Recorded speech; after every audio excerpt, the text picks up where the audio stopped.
Allez, on y va. La leçon du jour. Donc ça va être comparer les différents modes de vie. C'est quoi un mode de vie ?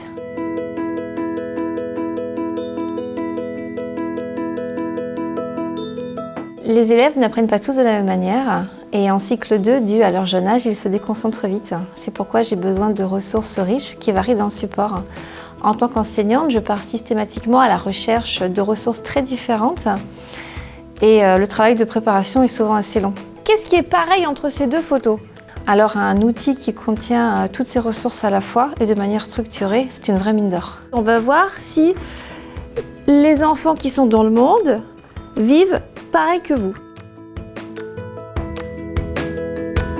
Alors, il y a 2 ans, j'ai été équipée d'un vidéoprojecteur et j'ai vite constaté la curiosité et l'intérêt des élèves pour le numérique. Donc j'ai effectué des recherches pour trouver des supports adaptés. Et ce qui m'a plu dans les leçons numériques, c'est que c'est un outil complet avec des ressources de qualité qui ciblent parfaitement les notions abordées. Donc ça, c'est une école en France qui ressemble à notre classe. En plus, elles offrent une certaine liberté pédagogique à l'enseignant qui peut les utiliser comme il le souhaite. Donc on vous dit d'observer le lieu, donc l'endroit, le matériel, les meubles, les objets et la tenue vestimentaire, les vêtements. Elles amènent les élèves à réfléchir, à se questionner et à construire eux-mêmes leurs connaissances. Avec les leçons numériques, les élèves deviennent acteurs de leurs apprentissages. 6, 7, 8, 9, 10.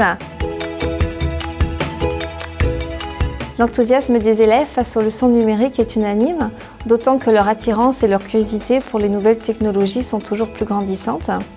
Toutes les ressources sont bien adaptées à leur âge. Elles sont modernes, colorées, très attrayantes. Et ici, combien de temps durait le trajet pour aller à l'école, Juliette ?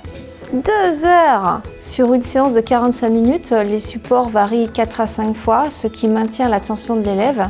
Et c'est vrai que je constate une concentration tout au long de la séance. Là, c'est une classe qui ressemble à la nôtre. Là, ils mangent à la cantine par terre. Donc même si tous les enfants du monde vont à l'école, les modes de vie sont différents. J'apprécie pouvoir choisir le rythme auquel je fais défiler la leçon. Je reviens facilement à l'étape précédente, je m'adapte à mes élèves. Auparavant, je considérais les outils numériques comme assez frontaux, rendant les enseignements un peu trop passifs, ce qui n'est vraiment pas le cas avec les leçons numériques, car elles font interagir les élèves entre eux et les rendent actifs dans la construction de leur savoir. Elle vous a plu cette leçon ? Oui! Pour conclure, je dirais que les leçons numériques me font penser à une jolie citation de Benjamin Franklin.